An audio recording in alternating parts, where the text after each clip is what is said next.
Hi there, Jimmy here to walk you through your first game of Magic the Gathering. The first thing you're going to need is a deck. If you don't have one, see if your local game store has a welcome deck. Some stores offer them for free to new players. They come with two 30-card decks so you and a friend can learn to play. You can also pick up a Planeswalker deck, a 60-card deck built around one of the many iconic characters in Magic. You win a game of Magic by reducing your opponent's life total from 20 to 0. And that's usually done by attacking them with your creatures and using spells to make sure their creatures can't attack you. To start a game, shuffle your decks and randomly decide who goes first. Usually people roll dice. Draw a hand of 7 cards and whoever won the dice roll goes first. In a one-on-one match, the player who goes first doesn't get to draw an additional card, but every other turn starts with the player drawing a card. The first thing you'll need to play is a land. You get to play one land every turn. Lands represent the mana you use to cast spells. You see, every spell you cast has a casting cost, which tells you the number and color of mana needed to cast them. This spell requires 1 white mana and 2 of any color, while this spell needs 2 green mana and 4 mana of any color. This line tells you what kind of spell you're casting. Some spells stay on the battlefield, like creatures, artifacts, enchantments, planeswalkers, and equipment, while some spells, like instants and sorceries, have an effect and then go to your graveyard. To cast any of these spells, you use your lands for mana. To use your land, you turn them sideways, or tap them. Tapping is very important because it shows that the card has been used for the turn. At the beginning of your next turn, before you draw a card, you'll untap all of your tapped cards. On your turn, you can cast spells before and after combat. These 2 main casting phases of your turn are when you get to play a land that adds mana, summon creatures to fight for you, or use other kinds of spells. Now, one type of spell, called an instant, can be cast at any time, such as during combat or even during your opponent's turn. So, think of your turn this way.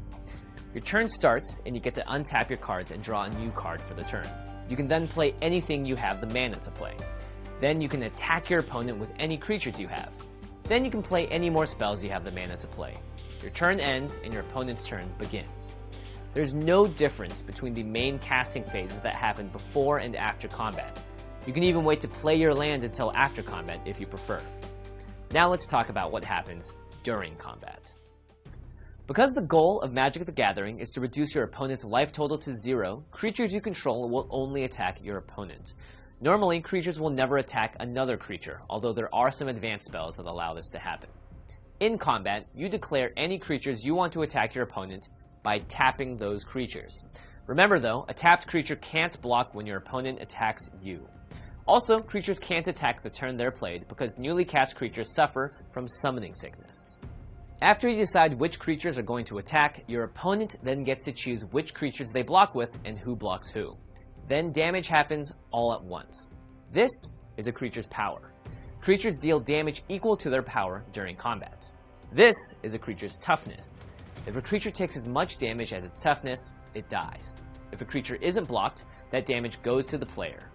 All creatures that were damaged but not killed heal back to full toughness at the end of each player's turn. Alright, let's look at an example.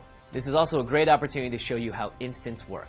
Say I'm attacking with a Runeclaw Bear, and my opponent chooses to block with a Summit Prowler. Normally, my creature would die, but I have Ornamental Courage in my hand, which is an instant. At any point during the combat phase, I can play this instant. I pay the casting cost and cast Ornamental Courage on my Runeclaw Bear once my opponent has chosen their blocker. Now my creature has 3 power and 5 toughness, which should be enough to turn the tides. But then, my opponent plays Highspire Infusion on their Summit Prowler, another instant in response.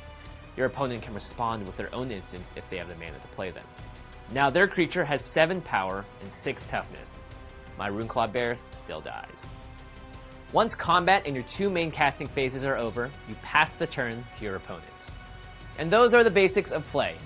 Every Magic card is different and affects the game in different ways. Each card also explains what it does. Take a look at Sarah Angel. It has flying and vigilance, and the reminder text explains what those words mean.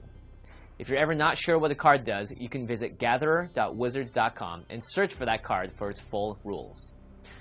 So, now that you know the basics, get out there and challenge your friend to a duel.